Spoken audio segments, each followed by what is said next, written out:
할렐루야. 8월 26일 화요일 매일 성경 묵상입니다. 오늘 말씀은 시편 126편과 127편입니다. 제가 중고등학생 때는 중고등부에서 월간호로 이렇게 회지를 발행했었습니다. 요즘에 보면 우리 하영민 선생님이 간사로 있는 미랄에서 회지를 이렇게 몇 권 가져와서 이렇게 놔두잖아요, 뒤에. 그런 뭐 훌륭한 회지는 아니더라도 중간에 호직개수로 주보처럼 중간에 호직개수로 탁 찍어가지고 접어서 한 열 몇 장 이렇게 될 정도로 딱 이렇게 해서 만드는데요. 그때는 프린터기도 복사기도 없었어요. 원지라는 거 아세요, 여러분? 철필로 원지에다가 일일이 그려서 글씨를 쓰고 그려서 등사기판에 등사기판에 눌러서 잉크 롤러를 쭉 밀어갖고 한 장 한 장 그렇게 찍어냈거든요. 그때 참 시 같은 거 이런 걸 많이 냈던 그런 기억이 납니다. 한 달에 한 번씩 그 회지를 만들려 그러면 우리 학생들이 피와 땀을 흘려야 됩니다. 자, 어쨌든 그런 기억이 나네요. 오늘 시편의 말씀을 보면 시인들이 어떤 특정한 상황에 놓였을 때만 시를 지을 수 있었던 게 아님을 알 수 있어요. 특별히 126편의 말씀은 바벨론의 포로 상황에서 포로 해방을 두고서 이렇게 시를 짓는 것을 볼 수 있고요. 127편은 솔로몬의 시인데 솔로몬의 시대는 태평성대였을 텐데도 여호와께서 집을 세우지 아니하시면 세우는 자의 수고가 헛되다, 뭐 이렇게 노래하는 것을 볼 수가 있는 겁니다. 이러한 시와 찬양을 통해서 우리의 모든 상황 가운데서 신앙 간증이 있기를 간절히 소원합니다. 먼저 126편입니다. 저자는 알려져 있지 않으나 포로 귀환 당시의 벅찬 감격과 기쁨을 회상하고 선민 공동체의 완전한 회복을 강구하는 그런 시의 내용을 볼 수 있어요. 이 시에서 웃음이나 기쁨 같은 그런 분위기의 표현이 5번이나 등장하는데요. 그만큼 포로에서 귀환하는 것에 얼마나 어떤 마음이었는지, 얼마나 기쁜 마음이었는지 이걸 알 수 있는 거죠. 특별히 1절 말씀에서 보면 여호와께서 시온의 포로를 돌려보내실 때 우리는 꿈꾸는 것 같았다, 이렇게 말씀을 하고 있습니다. 여러분들도 놀라운 일을 경험하면 이게 꿈인지 생시인지 모르겠다 이렇게 할 때가 있잖아요. 시인도 그처럼 그 바라던 게 이루어지는 그 순간에 야, 이거 꿈 아니야? 이렇게 꿈꾸는 것 같았다 하는 겁니다. 그런데 여러분, 이런 꿈을 꿀 수 있다는 것은 마치 누가 말해준다고 그날 밤 꿈을 꾸는 그런 게 아니잖아요. 그 마음속에 분명한 믿음과 확신이 없이는 불가능한 거예요. 그런 게 없었다면 그들은 포로에서 그냥 갔을 거예요. 이게 꿈인가, 포로에서 그냥 가라 했으니까 그냥 갔을 거예요. 이게 꿈인가 신신가 이런 생각도 안 했겠죠. 가라면 가고 우리는 종인데 노예인데 포로인데 주인이 시키면 시키는 대로 해야지 이렇게 안 했겠어요. 간절히 바랐는데 그게 이루어질 때 이게 진짜인가 하는 생각을 하는 거예요. 성도 여러분, 믿음 안에서 하나님께서 주시는 꿈을 꾸는 성도들이 되기를 소원합니다. 그런 성도는 5절에 보니 눈물을 흘리며 씨를 뿌릴 수 있는 거예요. 그만큼 포로지에서 그들이 돌아가기를 바랐고 그랬다는 걸 단적으로 보여주는 그런 표현인 거죠. 울며 씨를 뿌리는 자는 반드시 기쁨으로 그 곡식단을 가지고 돌아오리라 라고 합니다. 씨도 안 뿌리고 곡간을 채우려고 하는 자는 뭘까요? 도둑이고 강도죠. 남의 것을 빼앗아서 그렇게 채우려고 하는 거 아닙니까? 씨를 뿌린 사람은 그게 자라서 많은 열매를 맺기를 바라잖아요. 그러니까 바라고 있으니까, 포로에서 돌아가기를 바라고 있으니까 이게 돌아가라 이러니까 이야, 이게 꿈인가 생신가, 이렇게 꿈인 줄 알았다는 거죠. 우리 성도들도 그래야 됩니다.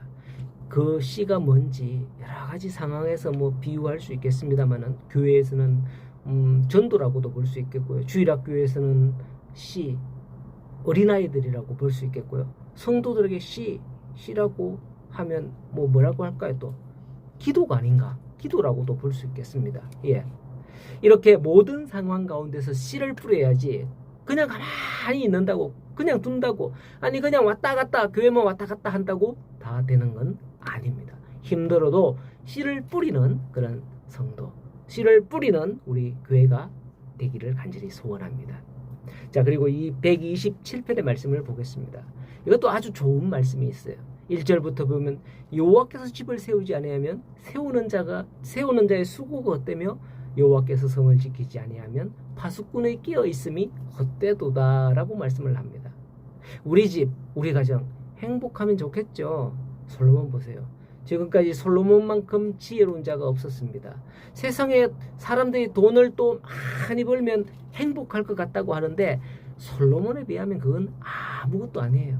세상의 최고 부자가 역대 역사에서 솔로몬이다 이렇게 평가하고 있습니다. 그런데 솔로몬이 이런 고백을 하는 것은 여호와께서 집을 세우지 아니하시면 세우는 자의 수고가 헛되다는 것이요 여호와께서 지키지 않으면 지키는 자가 쓸데없다는 것을 고백하는 겁니다. 이런 말씀을 생각하면서 제 가정은 아이들이 둘이 있는데요. 제가 전도사 때 생활비를 50만 원 받았어요. 물론 제일 처음에는 35만 원 받았지만은 50만 원을 받을 때 겨우 밥만 먹고 살 정도였는데요. 아이들이 아프면 병원을 얼마나 가야 됩니까? 요즘 아이들 병원 가면 돈 많이 나오잖아요. 어제 우리 보험에서 그 보험 드는 것도 돈이 얼마 들어가는데 매달 안 아파도 보험은 쭉쭉쭉 나가잖아요. 자, 어쨌든 그래서 그때 항상 기도 제목이 하나님, 아이들이 안 아파서 병원 안 가면 좋겠습니다. 이 병원 아파서 병원 가면 괜히 그 쓸데없이 병원에 돈을 많이 내야 되고 병원비로 다 나가잖아요. 차라리 그러지 말고 하나님, 아이들이 안 아파서 그 돈으로 우리가 헌금을 하게 해주세요. 이렇게 기도했던 그런 기억이 나요. 그게 저희 가정의 기도 제목이었죠. 정말 그 기도대로 우리 집 아이들이 참 많이 안 아팠어요, 사실은. 그래 건강하게 자라서 얼마나 감사한지 모릅니다. 자, 또 2절의 말씀을 하잖아요. 너희가 일찍 일어나고 늦게 누우며 수고의 떡을 먹음이 헛되도다. 그러므로 여호와께서 그의 사랑하시는 자에게 잠을 주신다라고 말씀을 합니다. 우리는 우스갯소리로 공주는 잠꾸러기다, 미는 잠꾸러기다 이런 말 하죠. 예쁜 사람은 잠을 많이 잔다 이런 걸 돌려 말하는데, 근데 여기서 잠을 주신다는 말은 그런 의미가 아닌 거죠. 염려가 없어서 평안한 마음을 갖게 된다라는 의미예요. 여러분들이 잠자리에 누웠는데 이런 걱정 저런 걱정, 이 염려 때문에 생각이 많으면 잠을 못 자잖아요.